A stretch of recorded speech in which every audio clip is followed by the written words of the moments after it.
adventures in future viewing. Well, thank you much. It's nice to be here. It's a rainy day and might as well settle in and see what strange stuff universe has, yeah. Yeah, what flavor of pie do you have handy? Well, just finished an apple. Okay. So now we're in that in-between stage where, well, blueberry, marionberry, I just don't know. But I'll find out in a couple of days, I'm sure. Well, according to what you're going to tell us, what your latest report was, we do have to stock up on pies and attitude. Yeah. Become aware, as you've always been saying. Gosh, it's important, and keep that smile on your faces. But you know, in a sense, it's also kind of very surreal, as we'd said years ago. In the first ALTA reports, like 2003 or 4, we kept coming up with the idea that people in a far-term future would be living in a surreal environment. And you know, I always thought of it as like, oh well, okay, maybe space alien, interdimensional plantoids or something would pop up, and we'd all be freaking out about it. But it's even more subtle, but also more pervasive, because I've noticed recently that of the people I know who are aware of things, you go into town, for instance, and you might run into somebody you know who knows. But mostly, it's the two of you, or however many there are, wandering around in a society that is oblivious to what we know, and to a certain extent wishes to be oblivious to us as well. And it lends a very surreal facet to your day. Well, Cliff, I started thinking quite a few years back that we were getting into times where we would be living all the books that I used to have time to read for fun, which was science fiction, adventure, espionage, courage and bravery in battle. Ain't it the truth? It's all here now. It's all here now. It is amazing. I'm just waiting for that film Soylent Green to become reality here, because we're pretty damn close to that too. Truly no. The issue for Soylent Green, if you look at the analysis of stuff, I mean, Buckminster Fuller set us a nice pattern in the 30s in terms of how to do a global analysis of resources, and it's been much more facilitated by the Internet. And even assuming a huge bullshit factor from the government numbers of all of the governments that you might deal with in doing that assessment, it is my opinion that we could easily support 60 to 80 billion humans on this planet if we were efficiently organized. And the 10 billion that we're going to be approaching here fairly quickly should be no strain to the planet resources under normal circumstances, and even should be manageable under extraordinary ones if we alter how we do things. And that's just the issue. It's not overpopulation as they tried to sell us in the 50s and 60s and 70s. And as a personal note, as a military brat, the schools you would encounter out of the U.S. frequently were run by the military in a direct fashion, and you would get these strange messages that would come on in. So I came back to the States in the late 60s, fully indoctrinated in the globalist vision, which included the idea, even in the late 60s, that we were facing a tremendous, very imminent overpopulation problem. And that's not true at all. When you look at the total resources for food and everything, we need not do things the way we are. And if we were even only 20% more efficient on a global basis, we would have a surplus continuously, year after year after year, both in animal protein and vegetable protein and carbohydrates on a global scale. Well, that's absolutely true. I think you'd be interested in Marcin Jakubowski. It's a new series we're starting. He's fabulous. He's implementing it, and once again restating the fact that there is no lack of resources. It abounds. But I was speaking regarding that film of the intentional. Okay, now there you go. Then I would grant you that point, certainly. Yeah. There are a bunch of evil bastards out there, and they're creeping closer.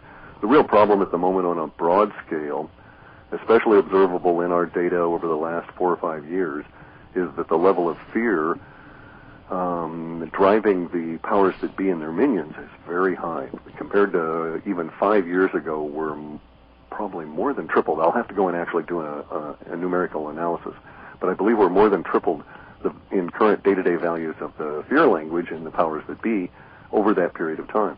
And so their long-range fear is still driving them, but now they've got all kinds of short-term fears going as well. And to a certain extent, we're starting to see that fear shift over into desperation. As they get desperate, they're going to be like cornered rats, and a lot of us are going to get bit, I think, just as these guys are thrashing around in their final days. Isn't it amazing for people that understand the human condition and the ways and means of manipulation and have such long-range plans that they can actually be startled or frazzled? But it must work that way because we have a balancing universe. As an Aikidoist, Aikidoka, my viewpoint is very much like Osansei, in the sense that the universe is a self-balancing organism. This is something that's also detailed in Synergetics, in the whole section on life, in Buckminster Fuller's seminal work. In any event, it has slop, it has allowance. So all this weird stuff can happen as we oscillate back and forth, because no extreme can be allowed to endure. So I find it, your statement there, you say, isn't it curious? And I would put it the other way, and I would say, isn't it reassuring? Isn't it self-validating, self-referentially integrous in the sense of how the universe structures itself, that even though there's all these bad guys and they're really good at these long-term plans and so on, the very nature of the mind that they must use to be that way defeats them in the end. Mm. Yeah. Have you seen this happen to them in that respect? Oh, certainly. I've observed it in my life many times. So, for instance, we find that the mindset, because I was in unique circumstances, I was able to see the unwinding of the Nazification of the German population over a number of years. And the Nazis are a prime example. But you even see it in more recent examples where the banksters, if we want to go into it in current time, we're right in the middle of one of those episodes. So here we are in a situation where we have a population that is increasingly poor and is dropping into poverty daily, en masse and individually. The tensions are rising that way globally, and at the same time, we have the hardening of the attitude of the powers that be and their distance from everybody that is in the real world, if you will, right? And so here they are giving themselves billions of dollars of bonuses to hedge fund managers and so on. At the same time, the countries that the hedge fund managers have raped, such as Greece, are going through this classic level of huge upheaval. And so we're seeing that fractalized pattern of unbalance that defeats itself at both ends. In other words, the mere fact that they set this derivative monster loose, while it enriched them, will also end up truly killing many of them as the level of anger and revenge in the general population rises to where individual actions combine into mob actions over these next few months and years. And we will see the irony of it all, but also the exquisite balance of it all, as these people who acted in an evil and improprietous manner and brought this bad karma on themselves are undone by that same act later on. Very true. We received, one indicative letter of more that say, how can you talk about on your programs about what these people are doing and that you're onto them and what attitude to take and everything? How can you want them to know that you know? And gosh, who does that better than you? But no, that's something I learned from Aikido, that you don't hate your enemy. That's right. You despise the action and the behavior that's being exhibited in an evil fashion, but the human is merely misguided and unaware.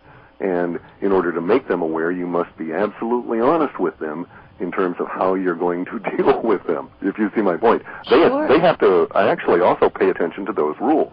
If you follow like Michael Starian and David Icke, you will note in both of their works, that they frequently refer to the fact that these nasty bastards have to tell you how they're going to come and screw you, so that the victim is in essence willing in order for this stuff to work with their macrobe leaders. Now bear in mind, whether we believe it or not, whether we accept it or not, the powers that be do accept that there is a vibrational frequency that is invisible to the vast majority of humans, that contains living beings that they call macrobes, or that we shall call macrobes in absence of a true name for them, with which they interact. And those beings have told the powers that be, as far back as, 500 AD, in the case of certain lineages that I know of, have told them that if you do these things and you tell your victims what's going to happen, we'll give you power every time you do this, because we take some of that energy and it feeds us. And so this is how they are behaving. Whether you think they are actually reptilians in this universe is immaterial. They are behaving as though it is true that they are dealing with this extra-dimensional or extraterrestrial power. And part of the deal that they have with them is that they must tell you explicitly what's going on, even if they do so in such a manner that you disbelieve it. You are still nonetheless at some psychic level willing in your acceptance of it. So, for instance, they use all of the weird patches in the military to signify various different entities to whom they're particularly sacrificing these divisions of military individuals. Now, bear in mind, I am a military brat, and I have a great deal of respect for the individuals that find themselves in our military. These are some of the finest people around. Sure, you get some real, nut jobs in there, but on the main, 99% of the people are I'd love to have them living around me. But they're all in a situation where they're being poorly abused and used by these guys. So we must also, on the other side of this, in a different form, not because we're, trying to feed energies or anything, but because we know the rules of the game, we can play their same simple games against them. So in other words, if I am duplicitous with my enemy, that mere duplicitousness is a weakness for me. It provides an opening for my enemy to tweak with my psychology, if nothing else. Does that make any sense at all? Absolutely. Okay, so I must be honest with my enemy and tell him, I'm going to beat the crap out of you. And I'm not going to do it joyfully or anything, but I will enjoy the expression of my art and feel good in the physical part of it all. And I'm going to beat the crap out of you and keep throwing you around until you stop doing this nasty behavior and you start talking to me as a human. And that actually ends up giving me more power, especially with the powers that be, who use that same methodology with their minions and themselves. So I'm co-opting their strength. One of the things I've done as a radical linguist is that I've started to co-opt language, take it away from the powers that be, because I can get there ahead of them and pollute the language stream so that they can't achieve what they want through their propaganda ministries.